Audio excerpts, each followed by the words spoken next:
Sir வணக்கம் sir. வணக்கம். நம்ம இன்னும் சார் இவ்வளோ ஹைட்டான டவர் கிட்ட நம்ம வந்திருக்கோம். இன்னைக்கு எங்கே சார் வந்திருக்கோம்? சென்ட்ரல் கவர்மெண்ட் டூர் கேன்சல் கேந்திரம் அங்கே வந்து பார்த்தீங்கன்னா எர்த்து தேவைப்படுது. நம்ம வந்து பார்த்தீங்கன்னா 3 எர்த்து பண்ணுறோம். 3 மீட்டர் டெப்த்து, 8 mm டயா. அந்த மாதிரி பண்ணும்போது தான் இவங்களுக்கு தேவையான எர்த்து வேல்யூ கரெக்டாக இருக்குது. எதனால் சார் அந்த எர்த்திங் பண்ணுறாங்க இவங்களுக்கு? எர்த்து ஏன் பண்ணுறாங்கன்னா டிரான்ஸ்பாண்டர் டிரான்ஸ்மீட்டர்னு வாங்க. ஒளிபரப்பு சாதனங்களுக்கு தேவைப்படுறது வந்து பார்த்திங்கன்னா பியூர் சைன் வேவாக இருக்கணும். அதே மாதிரி நியூட்ரலில் வந்து 0 வோல்ட்டாக இருக்கணும். அது இருக்கணும்னா எர்த்து வேல்யூ கரெக்டாக இருக்கணும். இப்போ இந்த எர்த்திங் வந்து பார்த்திங்கன்னா டெடிக்கேட்டட் எர்த்தை யூஸ் பண்ணுவாங்க. அந்த டெடிக்கேட்டட் எர்த்திங் வந்து பார்த்திங்கன்னா 0 to 3 வேல்யூ இருந்தால் மட்டும்தான் இவங்களுடைய டிரான்ஸ்மீட்டர் டிரான்ஸ்பாண்டர் கரெக்டாக வேலை செய்யும். Okay sir. நீங்கள் இது வரையும் இப்போ போட்டிருக்கிறதுன்னு பார்த்தீங்கன்னா 2 மீட்டர்ஸ் எர்த்திங் தான் நாங்கள் இது வரையும் பார்த்துருக்கோம். இப்போ என்னென்னா நீங்கள் இங்கே வந்து 3 மீட்டர்ஸ் எர்த்திங் போடுறதா நீங்கள் எங்களுக்கு இன்ஃபார்ம் பண்ணியிருந்தீங்க.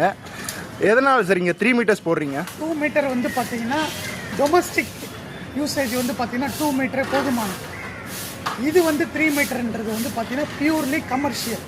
அதுலேயும் வந்து பார்த்தீங்கன்னா டிரான்ஸ்மிஷன், டிரான்ஸ்மீட்டர், டிரான்ஸ்பாண்டர்னும் போது பார்த்தீங்கன்னா எர்த்து வேல்யூ வந்து கரெக்டாக அக்யூரேசியாக இருக்கணும். இருந்தால் மட்டும்தான் அந்த யூபிஎஸ் கரெக்டாக சப்போர்ட் பண்ணோம், டிரான்ஸ்மீட்டரும் வேலை செய்யும். அதனால் நம்ம இங்கே பயன்படுத்தியிருக்கிறது 3 மீட்டர் எர்த்து.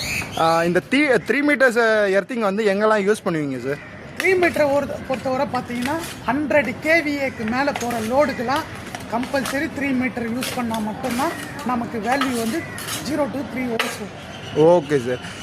இது மேக்ஸிமம் எங்கே ஹாஸ்பிட்டல்ஸ் அதுமாரி எங்கேயாவது போட்டிருக்கீங்களா? பார்த்தீங்கன்னா இது எந்தெந்த சோர்ஸ்னு வந்து பார்த்தீங்கன்னா டிரான்ஸ்ஃபார்மர், ஜெனரேட்டர், இந்த மாதிரி டவர், அதுக்கப்புறம் ஹாஸ்பிட்டலுக்கு தேவையான சிடி ஸ்கேன், எம்ஆர்ஐ ஸ்கேன், இந்த மாதிரி ஸ்கேன் மிஷினுக்கெல்லாம் தேவையானது வந்து பார்த்திங்கன்னா இந்த எர்த்து வேல்யூ.